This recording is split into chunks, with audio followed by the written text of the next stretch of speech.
Salut tout le monde. Aujourd'hui, on plonge dans un sujet absolument fascinant. On va lever le voile sur une activité qui existe depuis des millénaires au cœur de l'Afrique de l'Ouest et plus précisément dans la région de Kédougou, au Sénégal oriental. L'idée de notre décryptage, c'est de vous emmener dans un voyage qui part des immenses empires historiques pour atterrir en plein milieu des défis écologiques les plus urgents d'aujourd'hui. On va décortiquer les coûts cachés, tant sur le plan humain qu'environnemental, de ce qu'on appelle l'orpaillage. C'est une tradition qui, pour vous donner une idée de l'ampleur, fait vivre aujourd'hui plus de 50 000 personnes dans la région. L'or pur, c'est vrai que c'est hypnotique, non?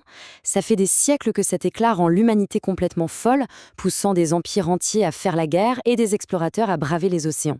Et dans cette région du Sénégal oriental, cet attrait mythique a façonné la culture et l'économie locale d'une manière presque sacrée. Mais bon, derrière cette image un peu romantique, il y a une réalité moderne qui est extrêmement complexe et, pour être honnête, souvent très sombre.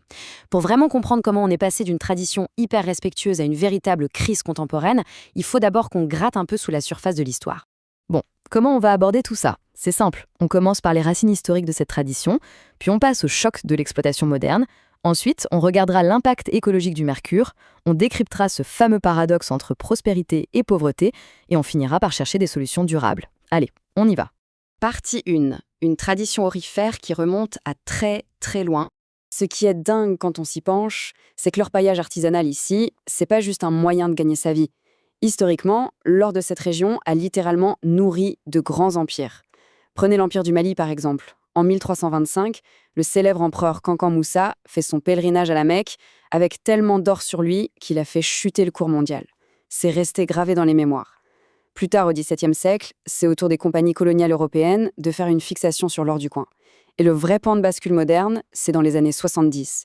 À cause des terribles sécheresses, il y a eu une ruée massive de populations démunies vers ces champs aurifères pour survivre. Mais attention, à la base, travailler dans ces mines traditionnelles, les fameux djoura, c'était pas du tout pour faire du profit à la chaîne.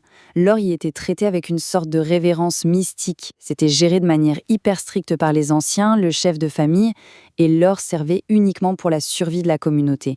On l'utilisait pour les coups durs, genre payer un impôt ou acheter à manger quand ça n'allait pas.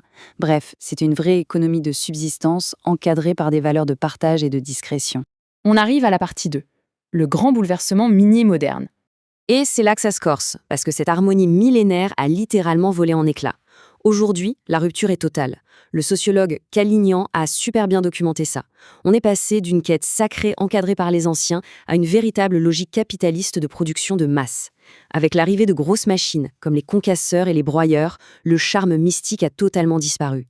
C'est devenu une industrie intensive, avec un seul objectif en tête, le gain rapide et l'accumulation. Le contraste visuel sur le terrain est vraiment saisissant. Oubliez la petite méthode artisanale discrète d'autrefois.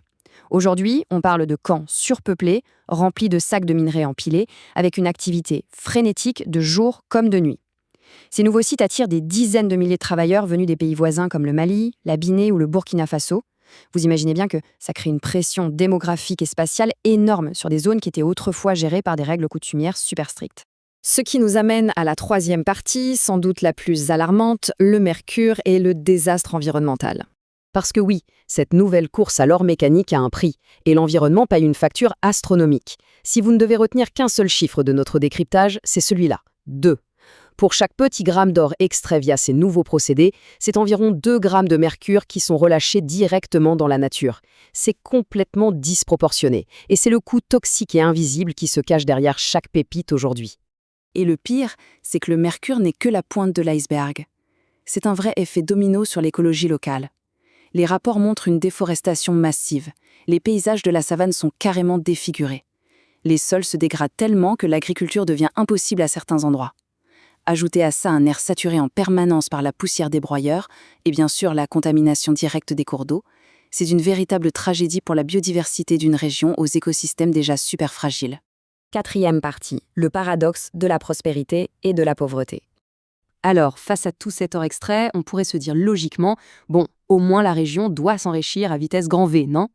Eh bien, figurez-vous que c'est tout le contraire, et c'est le cœur du problème. Le chercheur Holloway disait déjà en 1995 que cette industrie crée des îlots de prospérité dans un océan de pauvreté, et ça n'a jamais été aussi vrai. L'argent coule à flot pour une poignée de personnes, mais pour la population locale globale, la pauvreté ne recule pas. Toute cette richesse ne ruisselle pas pour construire des routes, des hôpitaux ou développer les communautés sur le long terme. Concrètement, les études sociologiques nous montrent une réalité assez dure. D'abord, les écoles se vident parce que les enfants partent travailler sur les sites miniers. Ensuite, la santé publique en prend un coup, explosion des maladies respiratoires à cause de la poussière et hausse des maladies sexuellement transmissibles. Et sur le plan social, c'est carrément l'autorité des anciens et du chef de famille qui s'effondre. L'appât du gain individuel brise complètement la solidarité et la cohésion qui soudaient ces communautés depuis des siècles. Enfin, partie 5, quelle voie durable pour l'avenir? Face à ce tableau qui, on va pas se mentir, fait un peu froid dans le dos, il faut bien regarder vers l'avenir. Est-ce qu'on peut sauver la région de Kédougou? Les experts parlent du paradoxe des mulins.